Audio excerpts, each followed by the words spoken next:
Alunos de uma escola particular na Vila Adiana, em São José dos Campos, foram vítimas de um arrastão no início da manhã de hoje. Quem traz as informações ao vivo para a gente é a repórter Caroline Rossazzi. Oi, Carol, boa noite. Boa noite, Baldim, Rose, boa noite a todos. Esse arrastão que aconteceu bem no horário de entrada dos alunos, na verdade começou aqui do lado de fora da escola. 2 criminosos em uma moto começaram a invadir vários estabelecimentos aqui da rua Santa Clara. Inclusive, pacientes que saíam do estacionamento de uma clínica aqui da rua também foram roubados. Quando os criminosos chegaram aqui nessa quadra, eles aproveitaram a movimentação de pessoas entrando aqui no Colégio Iguatemi para invadir o local. Vários estudantes foram abordados por eles, tiveram aí os celulares roubados, mas ninguém se feriu. A ocorrência foi registrada na polícia e imagens das câmeras de segurança devem ajudar na investigação, porque até o momento não há informações sobre suspeitos. Rose, Baldim. Valeu, Carol. Obrigado pelas informações. Obrigada, Infelizmente, Carol. Mais um caso de violência na nossa região, né? É verdade. Com estoque em baixa e sem condições de vacinar por completo a população de animais domésticos da cidade, a Prefeitura de Taubaté decidiu concentrar a vacinação contra a raiva em cães e gatos que estão na zona rural. No último fim de semana, quase 6.000 doses foram aplicadas e o município ainda espera a chegada de mais vacinas enviadas pelo Ministério da Saúde, o que deve ocorrer só em novembro. Em quase 3 meses, o município já registrou 2 mortes de animais de grande porte, o que indica a circulação do vírus. Há mais de 40 anos, o seu Mauro cria animais na fazenda da zona rural de Taubaté. São mais de 600 bovinos e equinos, além de 10 cães e 5 gatos. Todos convivem juntos em harmonia e saudáveis, sem registro de doenças. A gente tem sempre uma preocupação e a vacinação. E a importância da vacinação. E não só da febre aftosa como da raiva. Depois do registro de 2 casos de raiva em propriedades da zona rural de Taubaté, sendo um deles a apenas 14 quilômetros de distância daqui, o seu Mauro reforçou a imunização do gado dele. Todo ano, ele compra os frascos com as doses da vacina antirrábica para aplicar nos animais de grande porte e também leva os de pequeno porte para vacinação na campanha da Prefeitura. E para ele, o investimento compensa. Gasta cerca de R$300 para imunizar o rebanho. Assim, todos ficam protegidos. Um frasco de 25 doses antirrábica e custa R$20. É menos que um frango caipira. Então, é simples, não pode deixar de vacinar. E aí, você sabe que com menos de R$1 por dose, você elimina a doença. Você deixa de perder um animal que possa valer aí 3, 4, 5, 10, 20 mil reais. O caso de raiva mais recente foi registrado no começo deste mês, em uma égua de 3 anos na região entre os bairros Itapecerica e Marlene Miranda. Em agosto deste ano, um boi também morreu vítima da doença. Nos 2 casos, o bloqueio vacinal foi feito. Neste fim de semana, 5.432 doses da vacina antirrábica foram aplicadas em cães e gatos em 10 pontos da região da zona rural da cidade. A partir desse diagnóstico desse animal que veio a óbito por raiva, nós temos que traçar um raio de 5 quilômetros e vacinar todos os animais dentro desse raio de 5 quilômetros, né? Cabe, portanto, à Prefeitura fazer como espécies animais, os caninos e os felinos. Os demais animais, bovinos, equinos, devem ser vacinados pelos proprietários mesmo, né? As vacinas são enviadas pelo Ministério da Saúde, mas por causa do atraso na entrega das doses para a campanha antirrábica, a Prefeitura está priorizando a imunização na zona rural, diferente de outras cidades, como Pindamonhangaba, que aplicou a vacina também na área urbana do município. Taubaté espera receber do governo federal uma nova remessa de doses no mês que vem, para também imunizar animais na cidade. Há uma restrição de doses por conta de problemas de produção e problemas de entrega dessas doses que são compradas pelo Ministério da Saúde, repassadas à Secretaria Estadual de Saúde, que repassa a nós municípios, né? Então nós temos que aguardar a chegada dessa vacina.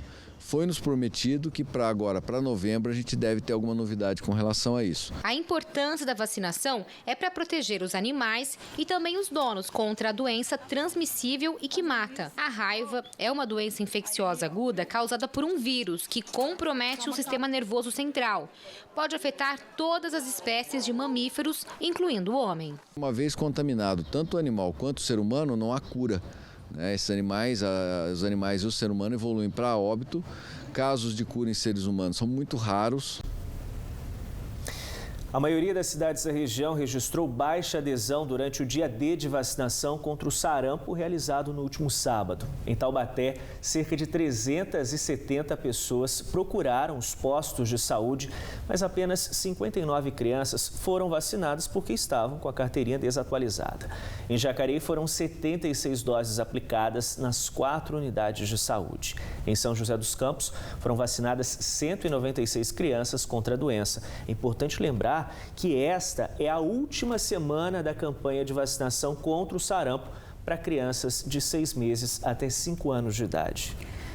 O idoso de 72 anos, que estava desaparecido desde a festa da padroeira em Aparecida, foi encontrado na noite do último sábado na capital. Ele estava perdido na zona leste de São Paulo e foi levado até uma base da PM que fez contato com a família.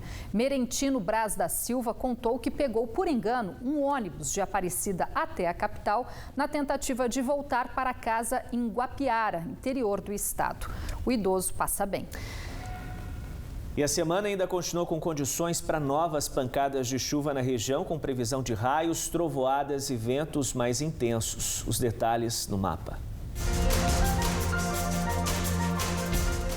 Campos do Jordão, na Serra da Mantiqueira, registra mínima de 12 e máxima de 21 graus. Previsão de chuva também no Vale do Paraíba. Os termômetros marcam 25 graus de máxima em São José dos Campos e Arapeí, no Vale Histórico. São Luís do Paraitinga registra mínima de 16 e máxima de 23 graus amanhã. No litoral norte, mínima de 19 e máxima de 25 graus em Ilhabela e Ubatuba. Hoje fez 25 graus em Lavrinhas. Para esta terça-feira, máxima esperada de 28 graus. Em Taubaté, faz 19 de mínima e máxima de 27 graus amanhã. Em Caraguatatuba, máxima prevista de 25 graus nesta terça-feira. A Embraer anunciou hoje um novo contrato de venda de 64 jatos executivos para a empresa norte-americana Flexjet, uma das líderes no mercado de transporte por jatos particulares. O negócio, estimado em 1 bilhão e 400 milhões de dólares, é um dos maiores contratos da empresa na aviação executiva e prevê uma frota de jatos Praetor 500 e 600, da nova família de aeronaves da companhia, e o Phenom 300. Os primeiros aviões devem ser entregues ainda neste ano. Militares do Brasil inteiro participam de treinamentos do Exército no 2º Batalhão de Engenharia de Combate Borba Gato, em Pindamonhangaba, para manusear 2 robôs que estão à disposição das Forças Armadas para a identificação de materiais explosivos. Os equipamentos, únicos no país, são do mesmo modelo usado por tropas do exterior. Esses robôs fabricados na Alemanha são os únicos em atividade na América Latina. Considerados ferramentas de ponta no combate a um ataque com uso de explosivos, eles integram a equipe do Destacamento Especial do 2º Batalhão de Engenharia de Combate do Exército de Pindamonhangaba. Aqui, os militares são submetidos a treinamentos para manusear os robôs, o que dá base para que eles sejam convocados a integrar tropas do Exército Brasileiro em qualquer parte do território nacional, em missões onde existam riscos de explosões. Uma ferramenta de proteção é primordial para o explosivista que vai lá lidar com aquela ameaça. Lembrando que, tratando de explosivo, a melhor proteção é a distância.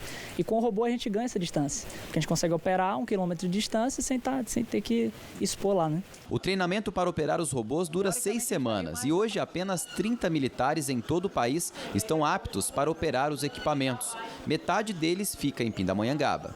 A capacitação dura 3 semanas para cada robô, cada modelo de robô, o Teodoro, 3 semanas para o Telemax, é um curso. Que no momento está acontecendo para capacitar militares da Companhia de Engenharia de Combate, a 11ª Companhia de Engenharia de Combate, que é uma companhia de engenharia voltada ao combate em ambiente urbano, né? E nesse contexto, hoje, a nossa realidade de conflito é no ambiente urbano, né? Como foi a exemplo aí da intervenção federal no Rio de Janeiro aí, e que participamos. Robôs como este são comuns nas Forças Armadas de outros países, como Estados Unidos, Canadá, Rússia, Israel e China.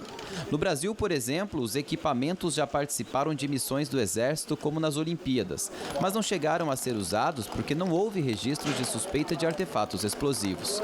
Durante os treinamentos em Pindamonhangaba, os militares participam de várias simulações como esta.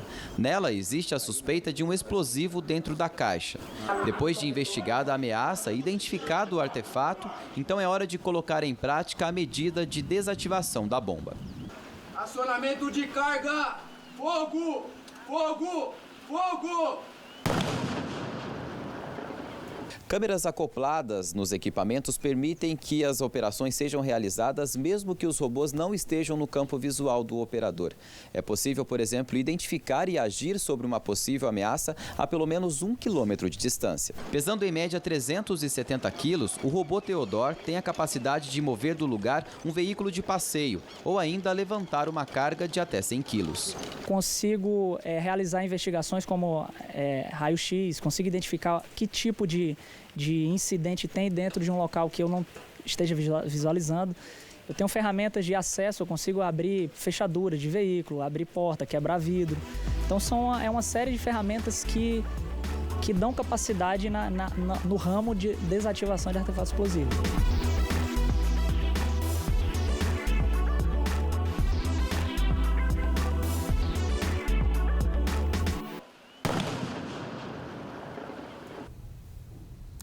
Depois do intervalo no esporte, a derrota do Taubaté para o SESI no primeiro jogo da semifinal do Paulista de Vôlei. E ainda a exposição em Taubaté reúne cerca de 200 carros antigos, raridades do início do século passado. Hora certa para você, 7h11. Continue com a gente, já estamos de volta.